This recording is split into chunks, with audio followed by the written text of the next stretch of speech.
Bismillahirrahmanirrahim. An Nabi Hurairah radhiyallahu anhu qala Rasulullah sallallahu alaihi wasallam iyyakum wa zanna fa inna zanna akzabul hadis muttafaqun alaihi Bukhari Muslim. Jadi semua yang kita bacakan adalah hadis-hadis sahih, paling standar hadis hasan. Jadi kita tidak berpegang kepada hadis-hadis dhaif ya. Jadi kata Rasulullah, iyakum wazan, azan. Ini azan ini kalau bahasa Arab, bahasa kita ini prasangka. Ya. Prasangka ini ada prasangka baik, ada prasangka buruk. Ya, jelas pasti prasangka buruk. Berhati-hatilah kalian kepada prasangka buruk. Karena fa inna zanna akzabul hadis, karena biasanya prasangka buruk itu adalah ucapan yang paling bohong ya, karena biasanya prasangka buruk itu dusta sebenarnya, karena terlalu sering kita berprasangka buruk. Jadi kalau dalam hadis qudsi kan Allah mengatakan, hendaknya hamba saya mengikuti prasangka hamba, kan? Jadi prasangka ini sudah seperti doa juga. Jadi selalu kita sangka baik atas semua urusan, atas semua masalah. Karena memang sangka buruk itu kebohongan, bisikan setan. Waswasu fi sudurin nas. Apalagi kalau kita galau, sudah macam-macam setan itu mendatangi hambanya, sudah macam-macam kita berpikir keburukan-keburukan. Itu seperti doa. Akhirnya apa? Itu doa. Jadi bagaimana sangka kita ya begitu bisa-bisa nanti. Karena itu yang kita doakan. Jangan sampai kita sangka buruk. Pada saat itu ada malaikat yang mengaminkan, kata Nabi. Jadi kalau senantiasa kita sangka baik, ada malaikat yang mengaminkan, ya mudah-mudahan kebaikan. Ya. Karena memang sangka buruk ini berita-berita kebohongan.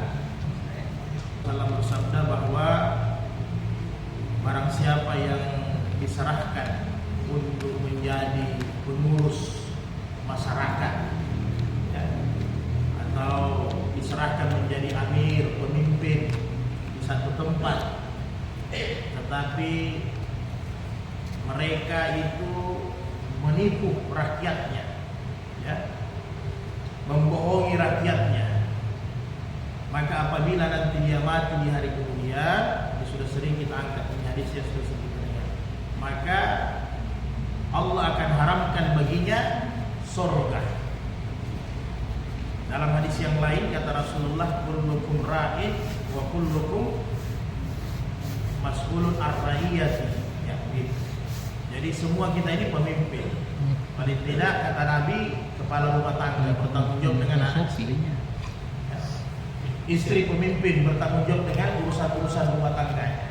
Ya, kemanakan harta-harta suaminya digunakan dengan baik. Jadi apalagi kalau kita berurusan dengan masyarakat langsung ya, lihatlah orang-orang ketika Rasulullah meninggal tidak ada yang siap jadi amir sebenarnya. Hanya karena sahabat itu didudukkan dan Nabi sampaikan, angkat Abu Bakar kalau saya sudah meninggal, mau tidak mau, walaupun itu dalam keadaan berat. Karena memang urus masyarakat ini susah. Karena kalau ada yang lapar, dosanya kita tanggung di akhirat. Satu orang saja lapar, belum lagi urusan-urusan lain. Jadi jadi pemimpin ini bukan sembarang. Maka kata Nabi, seorang pemimpin itu selalu urusannya dibelakangkan. Nah, itu seorang pemimpin. Makanya Umar bin Khattab tidak akan makan ketika jadi khalifah sebelum dia pastikan bahwa rakyatnya semua sudah makan. Dan itu susah. Ya? Susah yang berat. Ya? Jadi bahkan Umar kadang pikul sendiri ke rumah-rumah orang-orang miskin. Kalau nanti dia punya sahabat-sahabat lain temani untuk pikul, dia bilang nanti di hari kemudian kalian tidak pikul dosa saya. Jadi saya harus sendiri yang pikul, gandum, kurma dan sebagainya. Ini karena rasa takut. Yang lalu sudah kita bahas Abu Bakar lah ya, yang supaya dia konsentrasi urus umat, urus masyarakat, makanya ditetapkan gajinya dari negara. Tetapi ternyata gajinya itu dihitung betul nanti setelah dia mau meninggal, panggil keluarganya, nanti ada sebidang tanah itu pakai ganti selama dia digaji sama negara. Luar biasa ya ketakutannya orang-orang itu. Takut ya, apalagi mau makan haknya orang banyak. Luar biasa, karena kalau sudah diharamkan masuk neraka, masuk surga, apalagi daya kita. Kalau Allah sudah haramkan kita masuk surga, sudah tidak ada. Selama-lamanya sudah tidak ada batas. Kita sakit paling 30 tahun, selesai dead, habis. Tapi kalau sudah sengsara di akhirat, nauzubillah min dzalik. Hati-hati.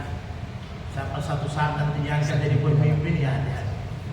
Karena banyak juga sekarang waktu dia belum pemimpin, dia idealis, ya. Oh, dia di depan. Tapi pas jadi pemimpin tumbang. Tidak bisa buat apa-apa, ya. Termakan oleh sistem. Makanya jangan meminta jadi pemimpin, kata Nabi, karena itu bahaya. Ini sekarang bukan diminta lagi, berlomba-lomba orang berkompetisi bagaimana mereka bisa menang jadi pemimpin. Bagaimana juga tunjangan-tunjangannya menggiurkan, ya, beda di zaman Nabi. Itu yang susah. Bahkan pernah di zaman Umar bin Khattab ada pembagian baju, ya, pembagian baju. Karena Umar bin Khattab ini badannya agak besar sedikit, sedangkan pembagian baju ini sudah diukur. Jadi sebenarnya mau dilebihkan ukurannya Umar. Umar bilang samakan semua, sama semua. Akhirnya ketika Umar sementara berkhutbah, orang sudah lihat, oh ini baju yang disiapkan sama negara. Tapi inilah pemimpinnya, diprotes. Ya Umar, ini sementara bicara, seorang pemimpin diprotes, luar biasa. Nampaknya Anda korup, ya? Karena pasti pembagian baju, badan kau tak cukup untuk baju itu. Pasti Anda korup ini. Ini juga pemimpin yang siap dikritisi, ya. Jadi Umar bin Khattab bilang, itu Ibnu Umar, anak saya. Tanya sama Ibnu Umar. Jadi Ibnu Umar berdiri jelaskan, saya juga dapat pembagian baju dari negara. Karena untuk bapak saya tidak cukup, maka kain saya serahkan sama bapak saya biar dia bisa pakai. Sampai begitu. Jadi pemimpin juga tidak marah, dia dikritisi. Sampaikan yang jelas, transparan. Ternyata itu bagian dari Ibnu Umar punya, dikasih sama bapaknya karena memang pasti tidak cukup. Sempit kan? Ketika mau dilebihkan, Umar juga tidak mau, jangan. Sama semua ukuran pembagiannya, ini luar biasa. Agak susah ya sekarang. Ini contoh-contoh orang-orang pemimpin yang luar biasa. Ya. Ibrahim bin Adam pernah menguasai 2/3 dunia. Makan satu hari. Tidak pernah makan 2 kali. Kenapa? Rasa takut. Jangan saya makan 1 kali, makan 2 kali. Ternyata masyarakat saya ada makan tidak ada makan. Bahkan hanya makan 1 kali, maka saya akan diminta tanggung jawab di hari kemudian. Saya kenyang, ada masyarakatku yang kurang kenyang. Nah, yang begini luar biasa, susah didapat. Ayo Ustaz, saya mati mau didapat. Jadi kan nanti makan 1 kali 1 hari. Kenapa? Rasa takut. Jangan sampai ada masyarakat yang bahkan tidak makan, ketakutan.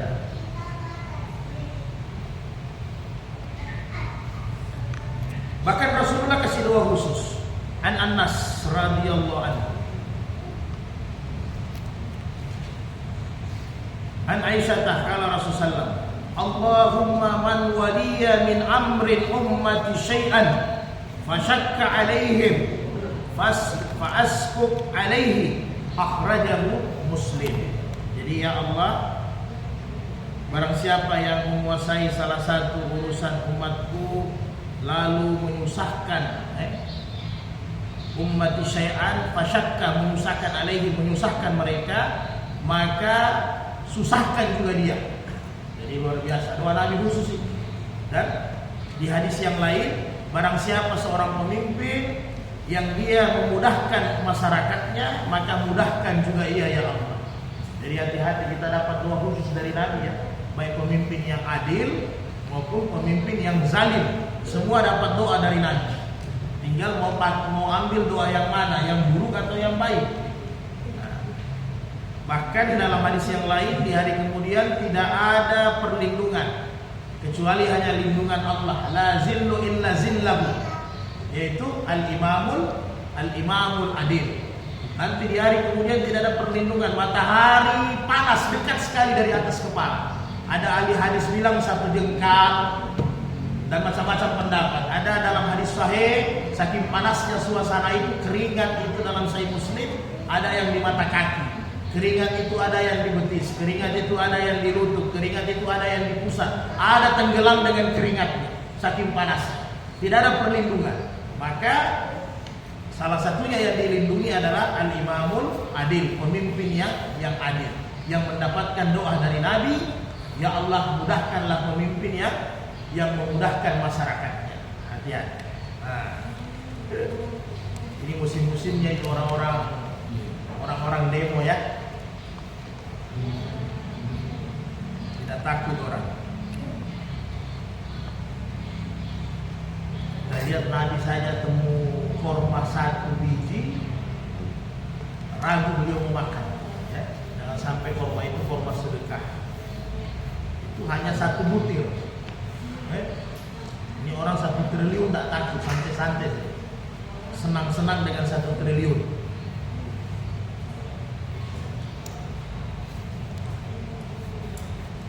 Kemudian anna rajulan qala ya Rasulullah awsi'ni, datang seorang laki-laki kepada Nabi, ya Rasul berikanlah aku nasihat. Rasul katakan la tagdab. Faradda miraran, beberapa kalilah dia minta nasihat kepada Nabi. Ada ahli hadis bilang 2 kali, ada bilang 3 kali. Ya Rasul beri saya nasihat. Nabi bilang la tagdab, jangan marah. Beri saya nasihat, la tagdab, jangan marah. Wagat la tagdab, akhrajahu Bukhari. Jadi jangan sampai, ini penyakit hati juga ini. Gadab. Ini penyakit hati juga. Tadi prasangka buruk, ini gadab juga penyakit hati. Jadi jangan terlalu banyak marah. Kenapa?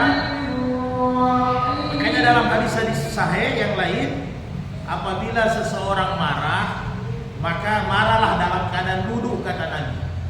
Jadi kalau memang ente mau marah, jangan marah berdiri, marah duduk.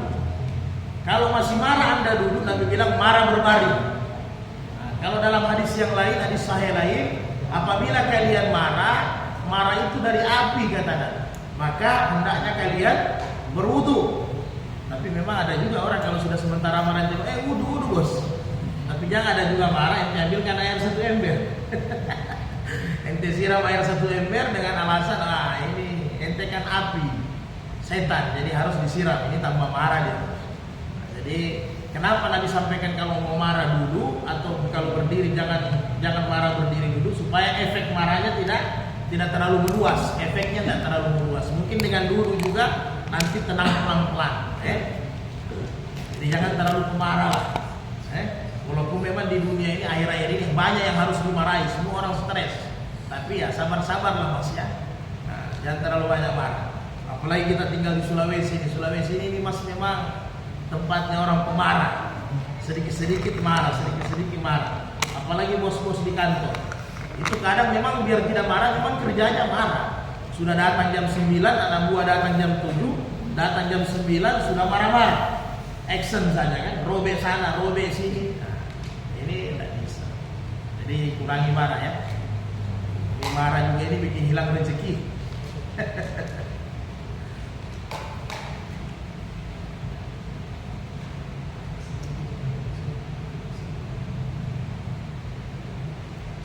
Abu Dzar radhiyallahu anhu, An Nabi sallallahu alaihi wasallam fima yarwihi an rabbahu qala. Allah berfirman, ya ibadi wa hamba-hambaku, inni haramtu zulma ala nafsi. Sesungguhnya saya haramkan kezaliman bagi diriku. Wa ja'altu bainakum muharraman. Demikian juga kalian. Fala tazlamu, maka janganlah kalian saling menzalimi. Ya. Nah, ini juga menipu ya, menzalimi saudara-saudara kita. Jadi jangan suka menzalimi, Pak. Kita mau senang saja.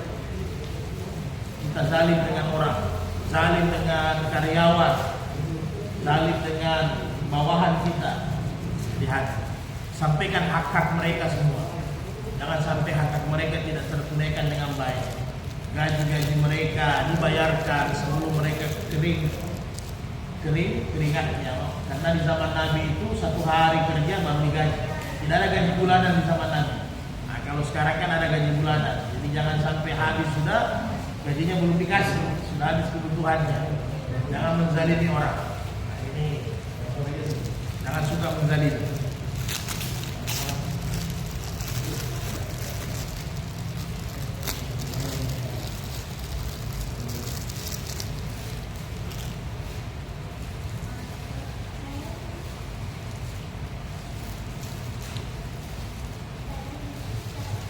Kemudian penyakit hati yang lain, ghibah. Ghibah ini dari kata gaib, ya. Ghibah disebut dengan ghibah gaib.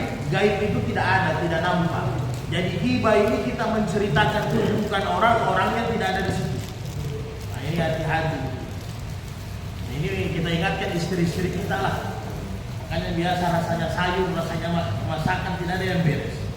Bagaimana potong sayur, masak ikan, cerita keburukan orang. Nah, ini jadi pengaruh dengan masakan. Ghibah menceritakan keburukan orang tidak ada di tempat. Ini hati-hati.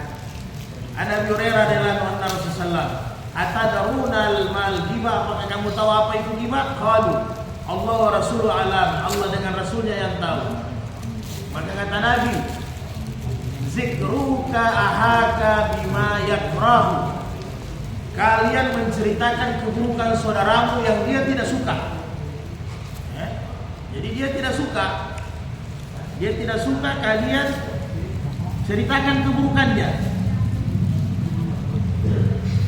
Kemudian kila sahabat bertanya, "Afara'aita in kana fi ahi ma'akun?"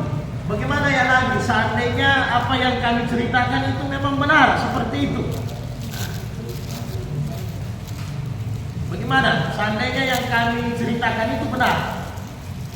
Maka kata Rasulullah, kalau yang in kana fihi ma taqulu faqad taitahu wa illam yakun fi faqad bahtahu, akhrajahu Muslim.